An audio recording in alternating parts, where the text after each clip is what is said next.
seorang TikToker Korea ditemukan meninggal. Oke, sebenarnya banyak banget yang request aku untuk minta menjelaskan tentang kejadian kali ini. Kejadian kali ini terjadi kepada seorang perempuan yang bernama Yoon Ji Ah berusia 25 tahun.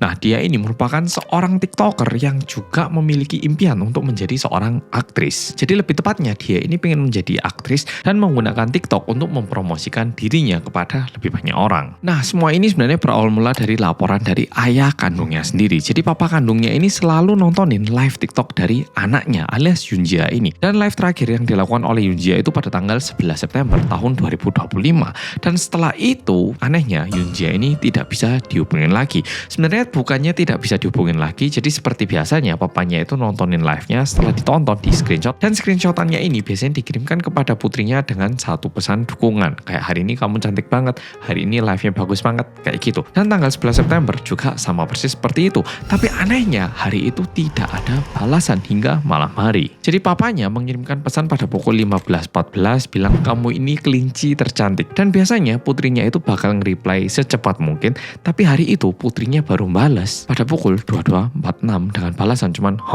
kayak gitu. Dan entah kenapa papanya itu udah ngerasakan ada firasat yang aneh sehingga keesokan harinya tanggal 12 September papanya lagi-lagi ngirimkan pesan ke Jia. Jadi papanya ini ngirimkan katuk 2 kali pada pukul 13.24 Jia ya. Dan pada pukul 4.07 papanya bilang tolong hubungin aku. Tapi karena nggak dibalas-balas papanya memutuskan untuk melaporkan hal ini kepada kepolisian. Kondisinya Yoonjia ini sebenarnya tinggal di Yeongjong-do. Nah Yeongjong-do ini di mana? Ini merupakan pulau yang ada bandara Incheon. Tapi anehnya polisi menemukan Jia yang sudah meninggal itu di kota Muju. Yang bisa dibilang jaraknya itu jauh banget dari pulau Yeongjong karena sekitar 300 km.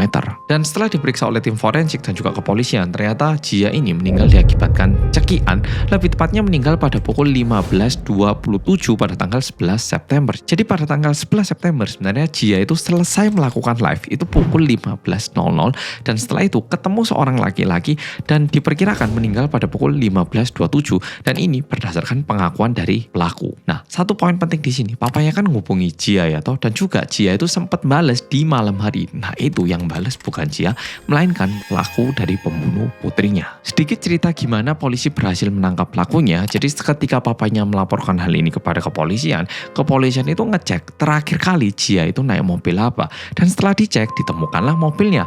Nah, mobilnya ini diikuti dan ternyata mobilnya ini pergi hingga Muju. Nah, karena menghilang di sebuah desa di kayak perhutanan gitu, polisi ke sana. Nah, sampai di sana polisi ngeliat gitu, ada orang nggak ya? Tapi di tengah kegelapan polisi berhasil melihat satu mobil yang ternyata terjebak di situ. Jadi ternyata pelakunya itu setelah buang badannya Jia di situ, dia berusaha kabur, tapi mobilnya itu nyungsep di hutan situ, sehingga dia nggak berhasil kabur dan akhirnya tertangkap oleh kepolisian. Tentunya seketika polisi menemukan mobil itu, polisi tanya kepada si cowok itu, loh mana cewek yang tadi naik mobil kamu? Awalnya pelakunya bilang kayak gini, oh kita itu sebenarnya janjian untuk bikin konten di sini tapi nggak jadi tadi dia katanya mau nginep kemana gitu. Nah saya drop terus saya kesini sendiri. Nah awalnya bilang kayak gitu. Tapi untungnya polisi menemukan jasadnya Jia yang terletak tidak jauh dari tempat itu. Nah setelah ditunjukkan jenazahnya Jia, akhirnya pelakunya ngaku kalau itu merupakan perlakuan dirinya. Pertanyaan berikutnya, terus pelakunya ini siapa dan kenapa dia membunuh Yoonjia?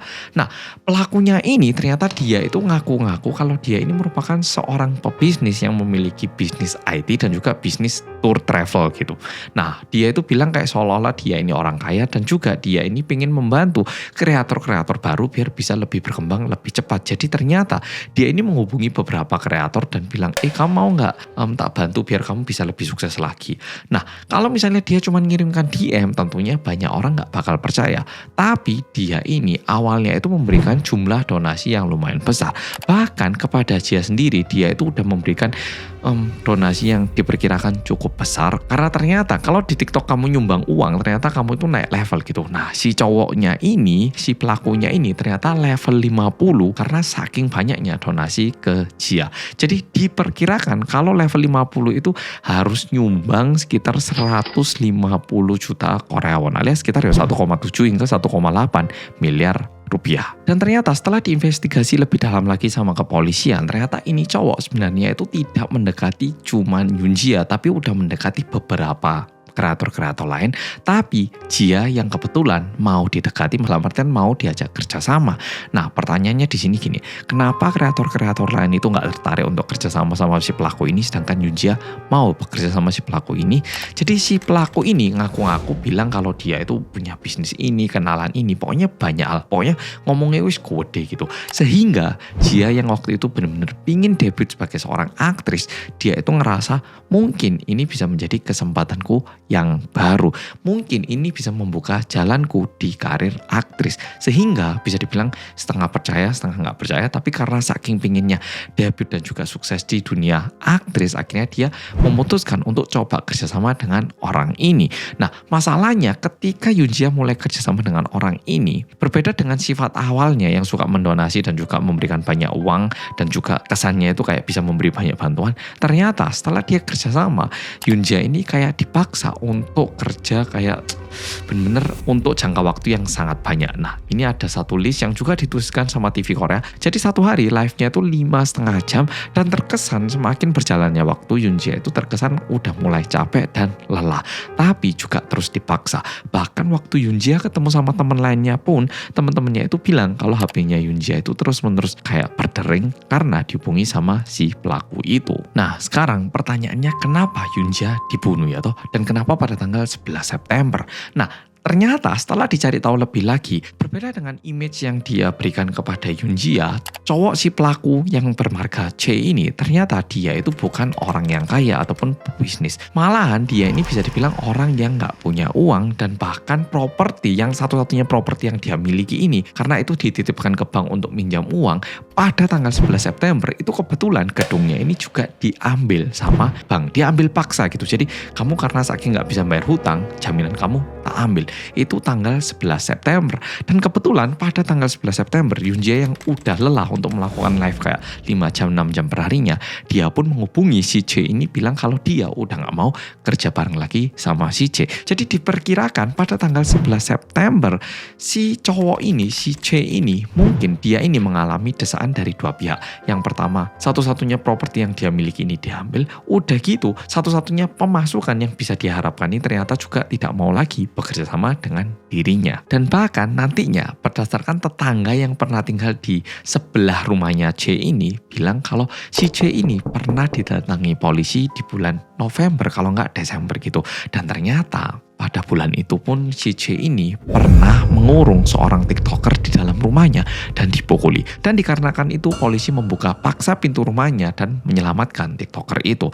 Tapi mungkin dia tidak mendapatkan hukuman yang pantas atau gimana sehingga masih berkeliaran. Lebih tepatnya dia mencari korban lain. Kebetulan Yunjia ini menjadi korban berikutnya. Dan satu hal lagi, setelah pihak keluarga menggeledah CCTV tempat tinggalnya Yunjia, ternyata pada tanggal 10 September si C ini pernah datangi tempat tinggalnya Yunjia dan terkesan awalnya itu dia sampai berlutut dan memohon-mohon. Tapi nggak lama setelah itu tiba-tiba dia ini mulai marah, bahkan berusaha mengambil HP-nya Yunjia.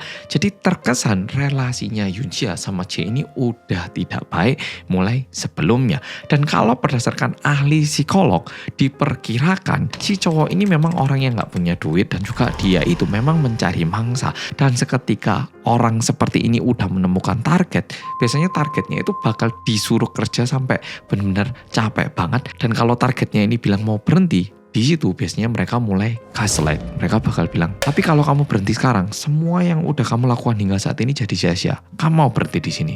Nggak sayang toh?